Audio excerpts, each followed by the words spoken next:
اللہ نور السماوات والأرض مثل نوره كمشكاة فيها مصباح المصباح في زجاجة الزجاجة كأنها كوكب دري يوقد من شجرة مباركة زيتون ونصلي على رسوله الكريم أما بعد فأعوذ بالله من الشيطان الرجيم بسم الله الرحمن الرحيم رب اشرح لي صدري ويسر لي أمري واحلل عقدة من لساني يفقهوا قولي۔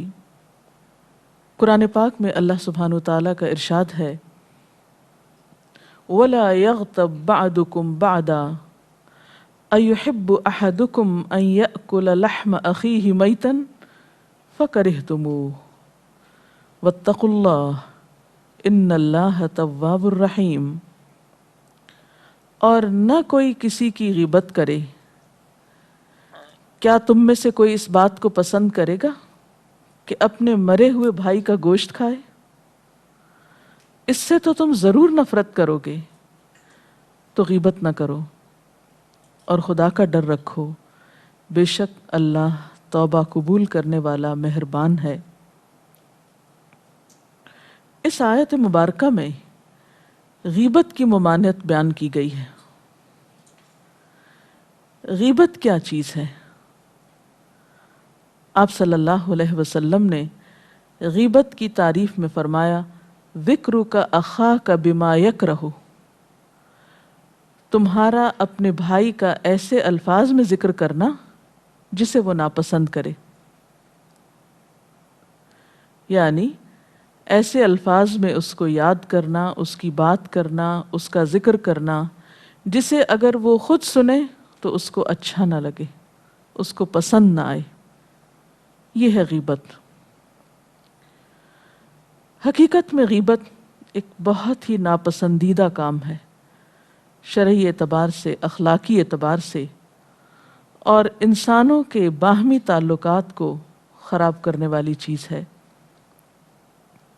اس معاملے میں ایک مومن کو بہت محتاط رہنے کی ضرورت ہے، کیونکہ اللہ تعالیٰ نے اس کی ناپسندیدگی کا اظہار بہت شدید طریقے سے کیا ہے۔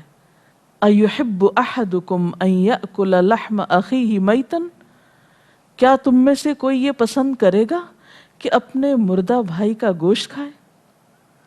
یعنی بھائی کا گوشت، اور وہ بھی مرے ہوئے بھائی کا گوشت۔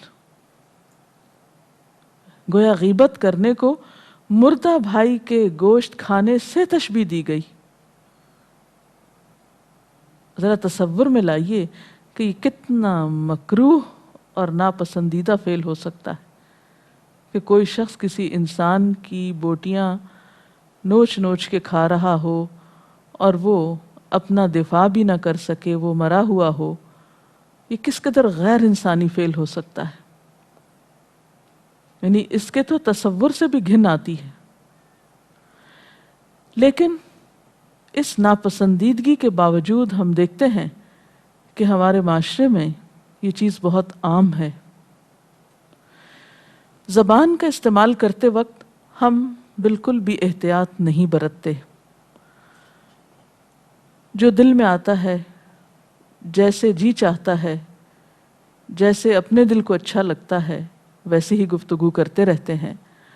حالانکہ نبی صلی اللہ علیہ وسلم نے فرمایا تھا کہ جو شخص اللہ اور یوم آخرت پر ایمان رکھتا ہے اسے چاہیے کہ یا تو بھلائی کی بات کرے یا پھر خاموش رہے، اور غیبت بھلائی کی باتوں میں سے نہیں ہے۔ غیبت تو ان باتوں میں سے ہے جو بہت بڑے بگاڑ اور فساد کا سبب بنتی ہیں۔ ایک بہترین مسلمان کی پہچان کیا ہے کہ اس کے ہاتھ اور زبان سے دوسرے لوگ محفوظ رہیں، نہ کہ وہ ان کی بوٹیاں نوچ کے کھانے والا ہو، اور وہ بھی مردوں کی۔ مردہ سے تشبیہ اس لیے بھی دی گئی کہ مردہ کے ساتھ کچھ بھی ہوتا رہے وہ اپنا دفاع نہیں کر سکتا۔ اسی طرح جب کوئی شخص کسی کی پیٹھ پیچھے اس کی برائی کرتا ہے تو وہ اپنی صفائی پیش نہیں کر سکتا، اپنا دفاع نہیں کر سکتا، اپنے سے اس تکلیف کو دور نہیں کر سکتا، اس لیے اس کی قباحت اور بھی زیادہ ہو جاتی ہے۔ نبی صلی اللہ علیہ وسلم نے مسلمانوں کی جان، مال اور عزت تمام چیزوں کو حرام قرار دیا ہے۔ عموماً ہم کسی کو قتل کرنے کو بہت برا سمجھتے ہیں، قتل کرنا ایک بہت بڑا جرم ہے، کسی کی جان لینا۔ اسی طرح مال چرانا بھی بہت بڑا جرم سمجھا جاتا ہے۔ لیکن جب کوئی کسی کی عزت پہ ڈاکہ ڈالتا ہے، اس کی غیبت کرتا ہے، تو پاس بیٹھے لوگ بھی اس کو برا نہیں کہتے۔ یعنی چور کو دیکھ کے کوئی چپ نہیں رہے گا، قاتل کو دیکھ کے سب شور مچائیں گے، لیکن عزت پہ ڈاکہ ڈالنے والوں کو دیکھ کے سن کے ساتھ شریک ہو جاتے ہیں لوگ۔ اسی لیے غیبت سننے والا بھی اتنا ہی بڑا مجرم ہے جتنا کرنے والا۔ اس لیے انسان اس معاملے میں بہت زیادہ احتیاط برتے اور بلا ضرورت کہیں بھی کوئی ایسی بات نہ کرے جس سے دوسرے کی عزت پر حرف آئے۔ ایک حدیث میں آتا ہے کہ رسول اللہ صلی اللہ علیہ وسلم نے فرمایا، ایک آدمی اللہ کی خوشنودی کی بات کرتا ہے اور وہ خیال نہیں کرتا کہ وہ اس کو اتنے اونچے مقام پر لے جائے گی، اللہ اس کے لیے قیامت کے دن تک اپنی رضامندی ثابت فرما دیتا ہے۔ اور ایک آدمی اللہ کی ناراضگی کی بات کرتا ہے اور اس کا خیال نہیں کرتا کہ وہ اس کو اتنا نیچے گرا دے گی، اور اللہ تعالیٰ اس شخص کے لیے قیامت کے دن تک اپنی ناراضگی ثابت کر دیتا ہے، یعنی پکا ناراض ہو جاتا ہے اس سے۔ خواہ کسی سے بھی گفتگو کی جا رہی ہو، بات صرف وہ کی جائے جو حق ہو۔ ایک اور حدیث میں آتا ہے، آپ صلی اللہ علیہ وسلم نے فرمایا، حضرت عقبہ بن عامر بیان کرتے ہیں کہ میں نے عرض کیا، یا رسول اللہ صلی اللہ علیہ وسلم، نجات کیسے ہو سکتی ہے؟ کیسے ہمارا چھٹکارا ہوگا؟ کئی قسم کی غلطیاں کر جاتے ہیں ہم۔ کوئی ایسا طریقہ ہو، کوئی ایسی ٹپ ہو، کوئی ایسا نسخہ ہو کہ جس سے ہماری نجات ہو جائے اور ہم اللہ کی پکڑ سے بچ جائیں۔ تو آپ صلی اللہ علیہ وسلم نے فرمایا، امسک علیک لسانک، اپنی زبان روک کر رکھو۔ نجات چاہتے ہو، زبان روک کے رکھو، زبان کو اس احتیاط سے استعمال کرو، اور اپنے گھر میں رہو اور اپنی غلطیوں پہ روتے رہو، کیونکہ انسان جتنا زیادہ لوگوں کے ساتھ میل ملاپ کرتا ہے، جتنا زیادہ پبلک ڈیلنگ کرتا ہے، اتنی ہی زیادہ غلطیاں کرتا ہے۔ تو جب انسان دیکھے کہ اس سے غلطیاں زیادہ ہو رہی ہیں تو پھر اس میل ملاقات کو کچھ کم کر دے، اور جب غلطی ہو جائے تو اس پہ روئے کہ یا اللہ مجھ سے ہو گئی ہے تو مجھ کو معاف فرما دے۔ پھر اسی طرح غیبت اور بہتان اور غیبت اور چغلی کا فرق جاننا بھی بے حد ضروری ہے۔ بہت سے لوگ جو کسی کی غیبت کرتے ہیں، اگر کوئی ان کو روکے یا منع کرے تو وہ فوراً کہتے ہیں کہ ہم سچ ہی تو کہہ رہے ہیں، یہ بات اس میں ہے، وہ شخص ایسا ہی ہے، ہم جھوٹ نہیں کہہ رہے۔ اسی لیے آپ صلی اللہ علیہ وسلم نے جب پوچھا کہ تم جانتے ہو کہ غیبت کیا ہے، صحابہ نے عرض کیا اللہ اور اس کا رسول صلی اللہ علیہ وسلم ہی بہتر جانتے ہیں۔ تو آپ نے فرمایا، تیرا اپنے بھائی کے متعلق ایسی باتوں کا ذکر کرنا جن کو وہ مکروہ سمجھتا ہے۔ تو آپ سے پوچھا گیا کہ اگر وہ باتیں میرے بھائی کے اندر موجود ہوں جو میں بتا رہا ہوں، تو فرمایا کہ یہی تو وہ چیز ہے، یعنی اسی کا نام غیبت ہے، اور اگر وہ بات اس کے اندر ہے ہی نہیں جو تم کہہ رہے ہو تو یہ تو بہتان ہے جو اس سے بھی بڑا جرم ہے۔ اور اسی طرح اگر غیبت دو لوگوں میں فساد ڈلوانے کے لیے ہو تو وہ چغلی ہوتی ہے، اور چغلی بھی نہایت ناپسندیدہ باتوں میں سے ہے۔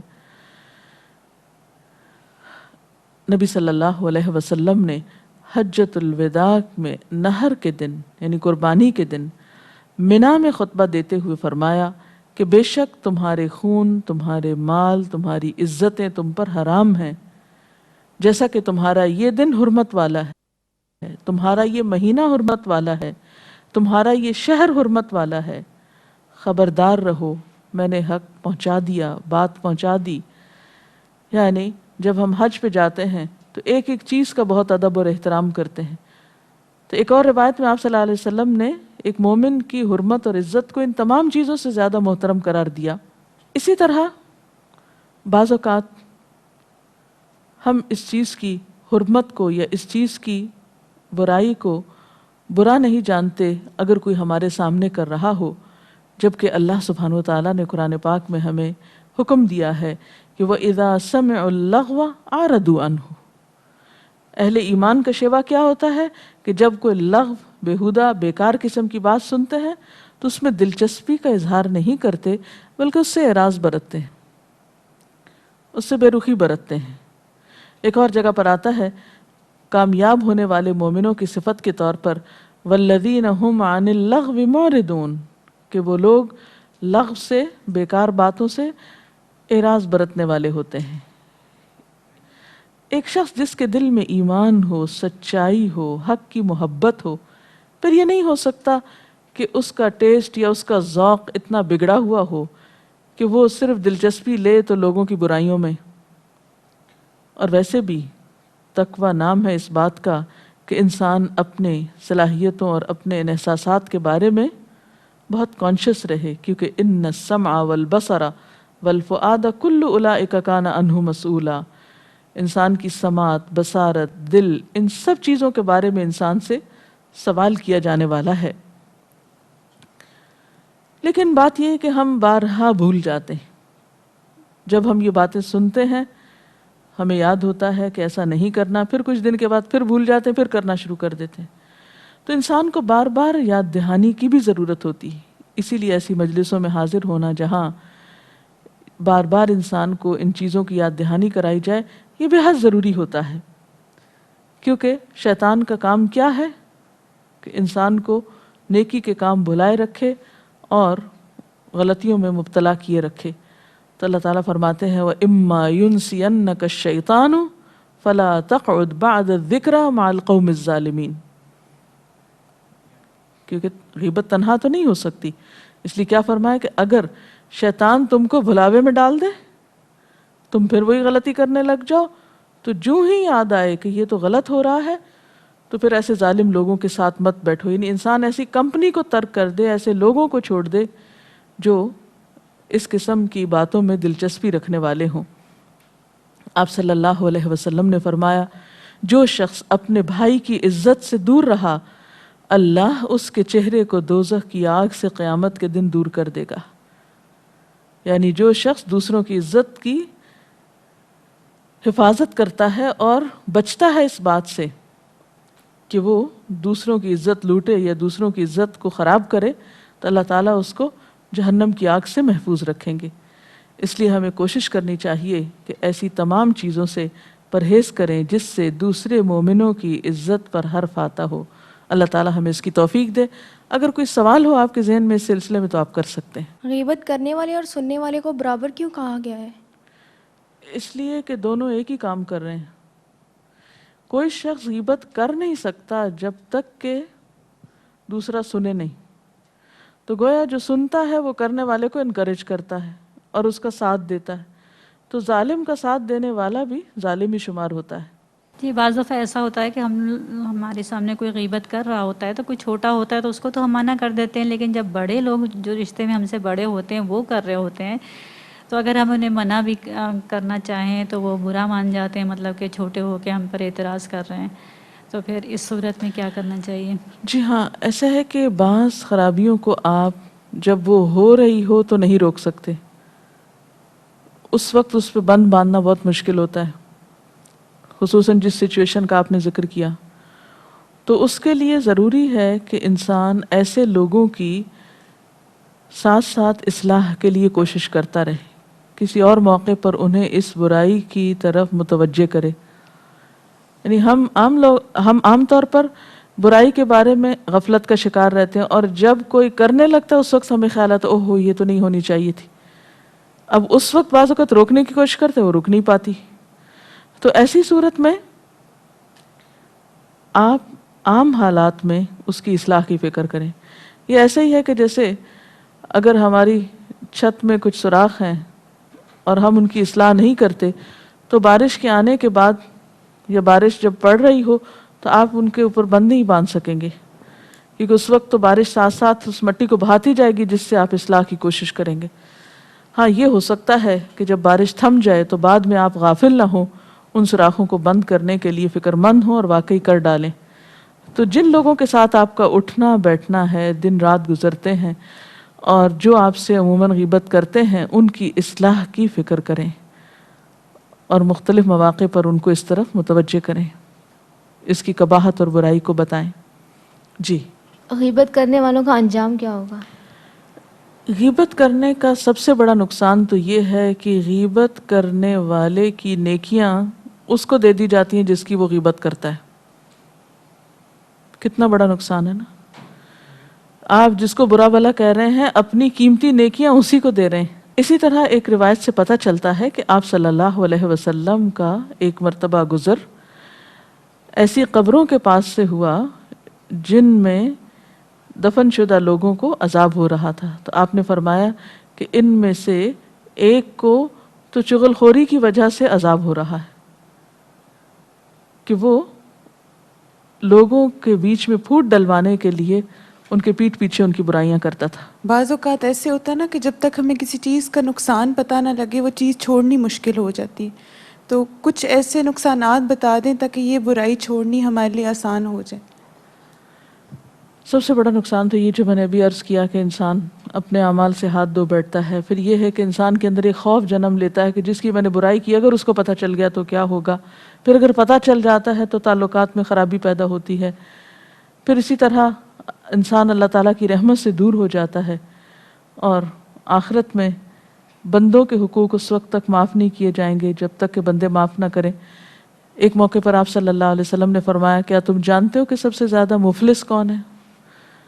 تو لوگوں نے کہا اللہ اور اس کا رسول صلی اللہ علیہ وسلم ہی زیادہ بہتر جانتے ہیں. تو آپ نے فرمایا کہ ایک شخص قیامت کے دن پہاڑ برابر نیکیاں لے کر آئے گا لیکن اس کے ساتھ ہی کسی کا حق مارا ہوگا، کسی کی کسی طرح حق تلفی کی ہوگی. اب ہر شخص اپنا اپنا حق لینے کے لیے آ جائے گا. اب اس دن حق انسان کی نیکیوں میں سے دلوایا جائے گا. اب حقدار آ کر اس شخص کی نیکیاں لیتے جائیں گے حتیٰ کہ اس کے پاس ایک نیکی بھی نہیں بچے گی. اور پھر ابھی بھی کچھ حقدار باقی ہوں گے تو ان کے گناہ اس شخص کے پلے میں ڈال دیے جائیں گے اور یہ سب ان کی سزا اپنی سزا کے ساتھ بھگتنے کے لیے جہنم میں پھینک دیا جائے گا.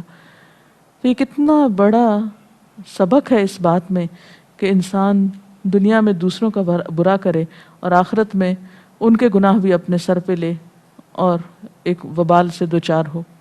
اگر غیر شعوری طور پہ باتوں باتوں میں غیبت ہو جائے اور پھر بعد میں احساس بھی ہو تو کیا کیا جائے؟ کیا اس شخص کو بتایا جائے جا کے اور معافی مانگی جائے یا کچھ اور؟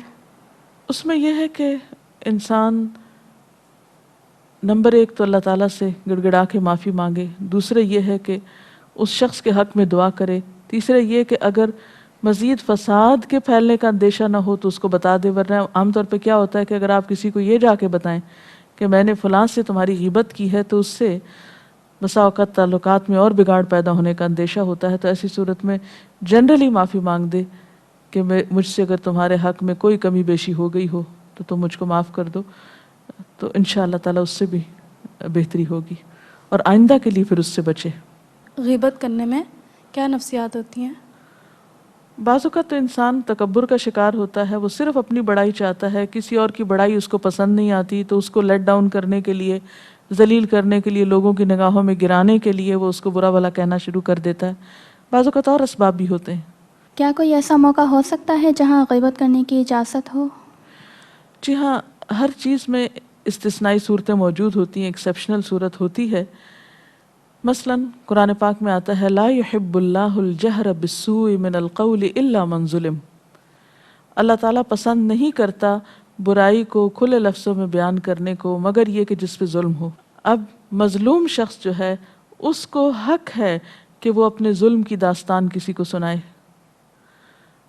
مثلا اگر ایک خاتون پر گھر میں ظلم ہوا ہے یا کسی بھی شخص نے دوسرے پر ظلم کیا ہے، اب وہ مدد چاہتا ہے، اپنے ظلم کا ازالہ چاہتا ہے، تو ایسی صورت میں وہ لازماً کسی ایسے شخص کے پاس جائے گا جو اس کی مدد کرے اور اس مدد کے حاصل کرنے میں وہ ظلم کی داستان جب سنائے گا تو لازماً ظلم کرنے والے کی غیبت ہوگی۔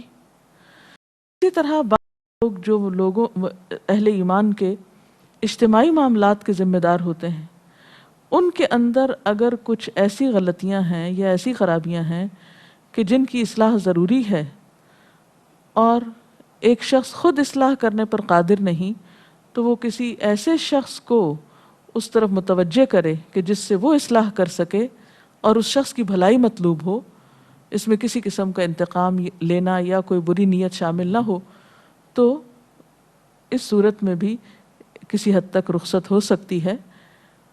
اسی طرح بعض اوقات کسی نے کہیں رشتے کا پیغام ڈالا ہے، اب وہ شخص کسی سے اس کے بارے میں تحقیق تفتیش کرنا چاہتا ہے، تو اس صورت میں اگر جس سے پوچھا جا رہا ہے اگر اسے اس کی اچھائی برائی کچھ معلوم ہے اور وہ بتا دیتا ہے تو یہ بھی غیبت میں نہیں آئے گا۔